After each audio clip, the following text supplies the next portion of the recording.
Enfin, après d'interminables questionnements sur où sont les sports dans la série, ils décident enfin de faire leur apparition. C'est d'ailleurs ce qui nous est teasé au début de l'épisode, mais on y revient juste après. C'est le jour 2 à Seattle, on retrouve Ellie et Dina qui cherchent un moyen d'aller choper Nora tout en évitant les patrouilles des Wolves, là où dans le jeu, on se serait contenté d'empiler des paquets de cadavres. Et c'est là où j'ai déjà un problème. Depuis qu'elle est arrivée à Seattle, Ellie nous est montrée comme quelqu'un de pas super fut-fut, non? Déjà dans le précédent épisode, elle est assez maladroite avec la porte du tank où elle fait un boucan. Là, elle comprend pas le concept de triangulation. C'est pas le souvenir que j'ai d'Ellie dans le jeu. Enfin, dites-moi si je me trompe. Direction le long gas building, comme dit Ellie, et c'est là où j'ai un second problème. Ellie, elle a la flemme d'être là? Non, parce que quand elle se rend compte que Dina est potentiellement en danger, étant donné qu'elle est enceinte, elle veut faire machine arrière. Et c'est pas la première fois qu'elle a des réactions comme ça. Ellie, elle a l'air de traverser Seattle, comme si c'était une touriste. C'est même Dina qui doit lui faire un grand discours pour la remotiver, pour lui rappeler: oublie pas pourquoi t'es ici. Le jour 2 passe à une vitesse folle, c'est déjà la nuit, et on a une très bonne scène d'infectés, honnêtement dans cette saison on est gâté,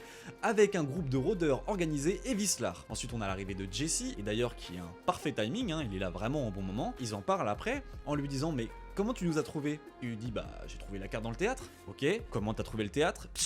On n'a pas le temps. L'escar se la joue pignata, Dina est blessée par une flèche, ce qui permet de l'écarter du récit pour avoir enfin Ellie qui va dézinguer du Wolf. Direction Nora à l'hôpital, et là c'est assez fidèle au jeu, je dois le reconnaître, même si les curseurs sont un petit peu baissés. On découvre donc les sports qui ont l'air de se développer dans des endroits clos et intouchés, et là j'ai une question. En 20 ans, il n'y en a pas un seul qui s'est retrouvé face au sport. Ils sont jamais passés dans des endroits clos et isolés. Au final, ça leur a pris 14 épisodes pour nous introduire un truc qui aurait dû être là depuis le début. Merci de respecter la scène de la mort de Nora, c'est très fidèle au jeu vidéo. Bella pousse enfin les curseurs, on la sent enfin vénère, ça fait du bien, mais j'en aurais voulu plus. Et l'épisode se finit par un flashback. Et là je vois le truc arriver gros comme un colosse. On va avoir l'épisode 6 qui sera un flashback, l'épisode 7 jour 3, fin de saison 3 sur Abby, et ça va faire gueuler. Au final, un bon épisode, mais assez rushé, on attend la suite.